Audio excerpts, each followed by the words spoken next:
আজ এই ভিডিওতে আমি আপনাদের দেখাবো কিভাবে আপনারা আপনাদের ফোনে সাইড ব্যাক বাটন সেট করবেন।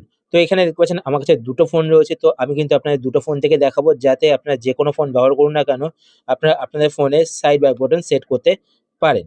ঠিক আছে? তো দুটো ফোনে কিন্তু প্রসেসটা একটু আলাদা। তো আমি আপনাদের দেখিয়ে দেবো প্রসেসটা পুরোপুরি। ঠিক আছে?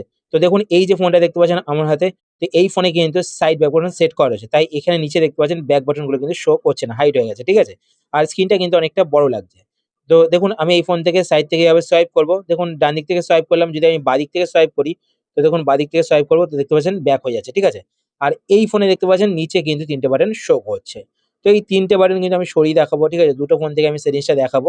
তো এখান থেকে দেখুন ব্যাক করতে হলে আমাকে কিন্তু এখানে নেভিগেশন বাটন ক্লিক করে কিন্তু ব্যাক করতে হচ্ছে। ঠিক আছে? তো প্রথমত আপনারা কি করবেন? আমি আপনাদের এই ফোন থেকে দেখাচ্ছি। তো প্রথমত আপনারা আপনাদের ফোন থেকে সেটিংস ওপেন করবেন। সেটিংস ওপেন করার পরে এবার আপনাদের ফোনের উপরে এখানে সার্চ বার শো করে বা কিছু ফোনে নিচেও সার্চ বার শো করে। ঠিক আছে? তো আপনারা সার্চ বারে ক্লিক করবেন। সার্চ বারে ক্লিক করার পরে এখানে আপনারা সার্চ করবেন জেস্চার, GESTURE। তো আপনারা জেস্চার লিখে সার্চ করবেন। সার্চ করার পরে এখানে আপনার একটি অপশন দেখতে পাবেন জেস্চার। তো এখানে নিচে দেখতে পাচ্ছেন লেখা রয়েছে হোম স্ক্রিন সিস্টেম নেভিগেশন। তো আপনারা এই অপশনটিতে ক্লিক করবেন। এই অপশনে ক্লিক করার পর দেখতে পাচ্ছেন এখানে কিন্তু আপনাদের বাটন সিলেক্ট করা থাকবে। তো এখানে থেকে বাটন শো করছে। তো এটা আপনাদের সিলেক্ট করা থাকবে। এটা যদি সিলেক্ট করা থাকে তো নিচে এখানে দেখতে পাবেন ৩ টে বাটন কিন্তু চলে আসলো। তো আপনারা এখান থেকে এই জেস্চার অপশনটা সিলেক্ট করবেন। সিলেক্ট করার পর দেখতে পাচ্ছেন নিচ থেকে কিন্তু ৩ টে বাটন সরে গেল। এবার একটা তো বলে রাখি এই ৩ টে বাটনের কিন্তু কাজও রয়েছে, সেটাও আমি আপনাদের বলে দেবো। ঠিক আছে? তো আপনি এখান থেকে ব্যাক করবেন। ব্যাক করে বেরিয়ে চলে আসবেন। দেখুন আমি ব্যাক করে বেরিয়ে চলে আসলাম সাইড থেকে সোয়াইপ করে। তো কিছু সময় নেবে এরকম। সময় নেওয়ার পর এই সেটিংসটা কিন্তু এপ্লাই হয়ে যাবে। ঠিক আছে? এইবার আমি আপনাদের এই ফোন থেকে সেটিংসটা দেখিয়ে দিই। তারপর লাস্টে এখানে যে ৩ টে বাটন রয়েছে, এই ৩ টে বাটনের মধ্যে এই দুটো বাটনই কাজের। ঠিক আছে? এই দুটো বাটনের কাজটা আমি আপনাদের বলে দেবো কিভাবে করবেন। ঠিক আছে? তো এটা হচ্ছে গিয়ে Realme ফোন। ঠিক আছে? তো সেটিংস ওপেন করে নিলাম। সেটিংস ওপেন করার পরে এবার আপনার একটু নিচের দিকে এখানে একটি অপশন দেখতে পাবেন কনভিনিয়েন্স টুলস। তো এখানে দেখবেন কনভিনিয়েন্স টুলস, তো আপনি এই অপশনটিতে ক্লিক করবেন।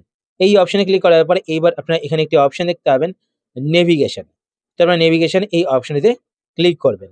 এই অপশনে ক্লিক করার পরে এটা আপনাদের ভার্চুয়াল বাটন সিলেক্ট করা থাকবে। এখান থেকে আপনারা swipe gesture from both side এই অপশনটি সিলেক্ট করবেন। তো দেখতে পাচ্ছেন এখানে কিন্তু সেটিংসটা একটু আলাদা। তাই আমি আপনাদের কিন্তু দুটো ফোন থেকে দেখালাম যাতে আপনাদের ফোনে করতে প্রবলেম না হয়। ঠিক আছে? তো এখান থেকে swipe gesture from both side এই অপশনটি সিলেক্ট করবেন। সিলেক্ট করার পর দেখতে পাচ্ছেন নিচ থেকে কিন্তু ৩ টে বাটন সরে গেল। তো আমি সাইড থেকে দেখুন এইভাবে সোয়াইপ করব, দেখতে পাচ্ছেন ব্যাক হয়ে যাচ্ছে। এবার কথা হচ্ছে গিয়ে এই যে দুটো বাটন ছিল, ঠিক আছে? এখানে দুটো বাটন দিয়ে কাজ হয় মেইনলি। ঠিক আছে? এই দুটো বাটনের কাজ আপনারা কিভাবে করবেন? এক তো ব্যাক হয়ে গেল। ঠিক আছে? আরেকটা হচ্ছে গিয়ে দেখুন আমি যদি আমার ফোন থেকে ওপেন করি দুটো অ্যাপ। ঠিক আছে? এখানে সেটিংসটা ওপেন করে নিলাম। এবার ধরুন আমি অন্য একটি অ্যাপে যেতে চাই। ঠিক আছে? তো আমি কি করব? এখান থেকে নিচ থেকে হালকা করে এভাবে সোয়াইপ করবেন। সোয়াইপ করার পর ব্যাকগ্রাউন্ডে যেই সমস্ত অ্যাপগুলো থাকবে, ঠিক আছে? সেই সমস্ত অ্যাপগুলো কিন্তু এখানে দেখতে পাবেন। তো আমি ট্রান্সলেট এ যাবো। তো এখান থেকে ট্রান্সলেটটা ওপেন করে নিলাম। এবার আমি এখান থেকে ব্যাক করব। ব্যাক করার জন্য এখান থেকে সাইড থেকে ব্যাক করলাম, ব্যাক হয়ে গেল। যদি আমি ব্যাকগ্রাউন্ড থেকে অ্যাপগুলো রিমুভ করতে চাই তো সেক্ষেত্রে এখান থেকে আমি এভাবে সোয়াইপ করলাম হালকা। সোয়াইপ করার পর এখান থেকে এভাবে অ্যাপগুলোকে সরিয়ে দিলাম। তো এইভাবে কিন্তু আপনারা আপনাদের ফোনের সাইড ব্যাক বাটন সেট করতে পারেন। আশা করছি আজকে ভিডিও আপনার হেল্পফুল হয়েছে। যদি হেল্পফুল হয়ে থাকে তাহলে অবশ্যই লাইক করে দেবেন। আর আপনারা যদি এই চ্যানেলে নতুন হয়ে থাকেন তো চ্যানেলকে সাবস্ক্রাইব করে পাশে বেল আইকনটি কল করে রাখবেন এরকম নতুন ইন্টারেস্টিং ভিডিও নোটিফিকেশন পেতে। তো আজকের মতো এই পর্যন্তই। আবার দেখা হবে আপনার সাথে নতুন একটি ভিডিওতে। তো টাটা, সবাই ভালো থাকবেন।